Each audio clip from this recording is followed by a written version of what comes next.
गर्मियों का समय था। उत्तर प्रदेश के एक सुदूर इलाके में स्थित था बिशनपुर गांव। ये गांव बाहर से देखने पर तो बिल्कुल सामान्य था। खेत, कच्चे घर, मंदिर और पगडंडी से जुड़ी गलियां, लेकिन इसके बीचों बीच था एक वीरान कुआं, जिसे गांव वाले प्यासा कुआं कहते थे। वर्षों से कोई उसमें झांकता तक नहीं था। रवि वहीं खड़ा होकर उस कुएं में झांक रहा होता है। तभी वहाँ एक बुजुर्ग आता है। ए लड़के, क्या झांक रहा है अंदर? रवि डर जाता है। कुछ नहीं बाबा, बस ऐसे ही। चल भाग यहाँ से, और कभी इधर आना भी मत। तभी वहाँ गांव में आई नई नई टीचर जा रही होती है। क्या हुआ बाबा, क्यों बच्चे पर गुस्सा कर रहे हो? क्या किया उसने? अरे कुएं में झांक रहा है, कितनी बार मना किया कुएं में मत देखो, फिर भी। अच्छा हाँ, गिर सकता था वो। गिरने की बात नहीं है बेटा, कहते हैं कि जब भी कोई उस कुएं के पास प्यासा जाता है तो कोई सफेद कपड़ों में लिपटा बूढ़ा आदमी उसके सामने आ खड़ा होता है और कहता है, पानी पियोगे? और अगर कोई हाँ कह दे तो वो दोबारा कभी दिखता ही नहीं। इस बात को मजाक मान रही हो? बनाओ, मजाक बनाओ। जब एक दिन कुछ होगा तो मुझे मत कहना बताया ही नहीं। बुजुर्ग ये बोलते हुए वहाँ से चले गए। अरे लेकिन मैंने तो कुछ कहा ही नहीं है। कमाल है यहाँ के लोग भी। फिर एक दिन अचानक ही रविंद्र नाम का लड़का गायब हो गया। रविंद्र गांव के ही स्कूल में पढ़ने वाला होशियार बच्चा था। एक दिन दोपहर में क्रिकेट खेलते हुए प्यास लगने पर वो खेतों से होते हुए प्यासा कुआं की तरफ चला गया। उसके दोस्तों ने उसे जाते देखा था। उन्होंने उसकी आवाज भी सुनी थी, पर वो कभी वापस नहीं आया। वो कुएं की तरफ पानी पीने गया था, फिर हम इंतजार करते रहे, लेकिन वो नहीं आया। 4 दिन तक गांव में खोजबीन हुई, मगर रविंद्र का कोई सुराग नहीं मिला। तब गांव वालों ने फिर से उस बूढ़े भूत की कहानियों को याद किया। कहीं उन बाबा की बात सच तो नहीं थी? क्या पता क्या हुआ होगा उस बच्चे के साथ में। एक दिन राहुल भी उधर गया। मम्मी तो मना करती है, लेकिन अभी घर बहुत दूर है और प्यास भी लगी है। बस एक बार पानी पी लेता हूँ, कुछ भी नहीं होगा। लेकिन उसके बाद राहुल भी नहीं लौटा। इसके बाद घटनाएं तेज हो गई। 1 महीने के भीतर 3 और लोग गायब हो गए। हर किसी ने गायब होने से पहले पानी की बात कही थी। मैंने कहा था, लेकिन मेरी यहाँ सुनता ही कौन है? गांव में हलचल मच गई। लोग कुएं के पास जाना तो दूर, उसका नाम लेने से भी डरने लगे। बच्चे डर के मारे शाम से पहले ही घर लौट आते। स्कूल बंद हो गया और हर शख्स किसी अनहोनी की आशंका में जीने लगा। बिशनपुर में गर्मियों की छुट्टियों में एक नया लड़का आया, अर्जुन, जो लखनऊ का रहने वाला था। वो अपने मामा के यहाँ गर्मियाँ बिताने आया था। अर्जुन साहसी था, शहरी लड़का था और डर की कहानियों को सिर्फ मनगढ़ंत किस्से मानता था। जब उसने गांव में रविंद्र और अन्य लोगों के गायब होने की बात सुनी तो उसकी रुचि बढ़ी। उसने मामा से पूछा, मामा, ये सब लोग कुएं के पास क्यों गए थे और वहाँ क्या खास है? मामा ने गुस्से में कहा, उस कुएं के बारे में मत पूछ अर्जुन, वो जगह अपशगुनी है। जो वहाँ गया वापस नहीं आया। पर अर्जुन को अब और भी ज्यादा जानना था। अर्जुन ने एक रात अपने दोस्त दीपक और छोटू के साथ तय किया कि वे कुएं तक जाएंगे और सच्चाई जानेंगे, और रात 11 बजे चुपचाप घर से निकले। खेत पार करते हुए वे कुएं के पास पहुँचे। यहाँ तो कोई नहीं है। कुएं के पास हवा अचानक ठंडी हो गई। चारों तरफ सन्नाटा था, जैसे कुछ देख रहा हो। तभी अर्जुन ने देखा, एक बूढ़ा आदमी सफेद धोती कुर्ता पहने कुएं के पास खड़ा था। उसने धीमी आवाज में कहा, पानी पियोगे? अर्जुन और उसके दोस्त स्तब्ध रह गए। दीपक और छोटू तो डर के मारे उल्टे पांव भाग गए, मगर अर्जुन कुछ पल वहीं खड़ा रहा। लेकिन जैसे ही बूढ़े ने उसकी ओर एक और कदम बढ़ाया, अर्जुन की हिम्मत जवाब दे गई और वो भी भाग निकला। सुबह गांव में खबर फैल गई कि अर्जुन और उसके दोस्त कुएं तक गए थे। सभी घरों में डर और नाराजगी थी। अर्जुन के मामा ने उसे बहुत डांटा, पर अर्जुन डरने वाला नहीं था। वो अब जान चुका था कि वो भूत असली था।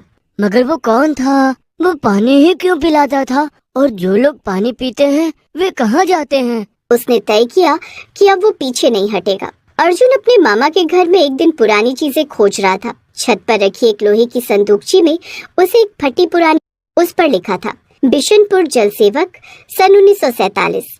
डायरी का पहला पन्ना पढ़ते ही अर्जुन की रूह कांप गई। उसमें लिखा था, मुझे पानी पिलाना अच्छा लगता है। गर्मियों में हर राहगीर को पानी देना मेरा धर्म है। पर एक दिन मैंने पानी में गलती से कुछ ऐसा मिला दिया जिससे रामलाल की बेटी नहीं बची। अब लोग मुझसे डरने लगे हैं। अच्छा, तो ये बात है। उसने भागकर अपने दोस्त दीपक को भी बताया। क्या सच में? गांव वालों ने लक्ष्मी चंद को जहर देने का दोषी मानते हुए उसे पीट पीट कर मार डाला। गुस्से में उसे कुएं में फेंक दिया गया। उस दिन के बाद वो कुआं प्यासा कुआं कहलाने लगा। और क्या लिखा था उसमें? डायरी में आखिरी पंक्तियां थी। उसमें लिखा था, मैं मर गया हूँ पर मेरी आत्मा प्यासों को पानी देने अब भी आती है, पर जो पिए वो मेरे साथ चला जाता है। अर्जुन ने ये बात अपने मामा को बताई। पहले तो वो आश्चर्यचकित हो गए कि ये डायरी पहले उन्हें क्यों नहीं मिली। ये सिर्फ आत्मा नहीं, एक अधूरी आत्मा है जिसे समाज ने मार दिया, पर उसका कर्म अधूरा रह गया। खैर, हमें इससे दूर ही रहना चाहिए। लेकिन अर्जुन ने तो योजना बना ली थी। अगली रात पूर्णिमा की थी। वो उस रात कुएं पर लक्ष्मी चंद की डायरी और चंद फूल चढ़ाकर उसकी आत्मा से बात करने जाएगा, परंतु वो पानी नहीं पिएगा, चाहे कुछ हो जाए। वो जानना चाहता था, क्या भूत सिर्फ पानी पिलाना चाहता है या उसके पीछे कोई और अंधेरा रहस्य है? वो डायरी, फूल और गंगा जल लेकर चुपचाप कुएं की ओर बढ़ा। कुएं के पास पहुंचते ही उसे हल्की सी सिसकियों की आवाज सुनाई दी। सफेद कपड़ों में वही बूढ़ा, झुकी कमर, पिचकी आंखें और कांपते होठों से बोला, पानी पियोगे? लक्ष्मी चंद बाबू, मुझे सच जानना है, क्यों ले जाते हो उन्हें जो पानी पीते हैं?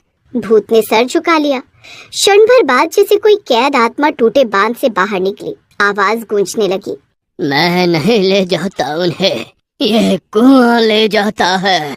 लक्ष्मी चंद की आत्मा ने बताया कि जब गांव वालों ने उसे मारा तो मरते वक्त उसने पानी को श्राप दिया। जिसने मेरी सेवा इज्जत नहीं की, अब वो इसी पानी में समाएंगे। पर वो श्राप सिर्फ भावनात्मक था। असल में कुएं में एक और आत्मा बस गई थी, जल पिशाच, जो मृत्यु से पैदा हुई नकारात्मक ऊर्जा से पनपा था। अब जब भी कोई व्यक्ति हाँ कहता, लक्ष्मी चंद तो बस पानी देता, लेकिन असली हमला कुएं के भीतर से आता। पिशाच की आत्मा उसे खींच लेती। तो मतलब आप लोगों को नहीं मारते हो? नहीं, मैं तो बस पानी पिलाता हूँ, मारता तो ये कुआं है सबको। अर्जुन ने फैसला किया कि अब ये खेल खत्म करना होगा। उसने गंगा जल कुएं में छिड़का और लक्ष्मी चंद की डायरी को अग्नि में समर्पित कर दिया। तभी आसमान में गड़गड़ाहट हुई और कुएं से एक आकृति निकली।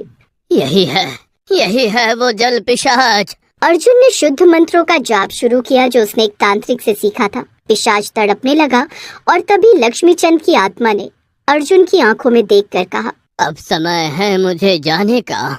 धन्यवाद बच्चे। एक तेज रोशनी हुई। भूत, जल पिशाच, कुआं सब शांत हो गया था।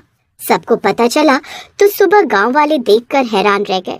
प्यासा कुआं सूख गया था। लोगों को समझ नहीं आया, मगर अर्जुन जानता था कि जल पिशाच अब नहीं रहा।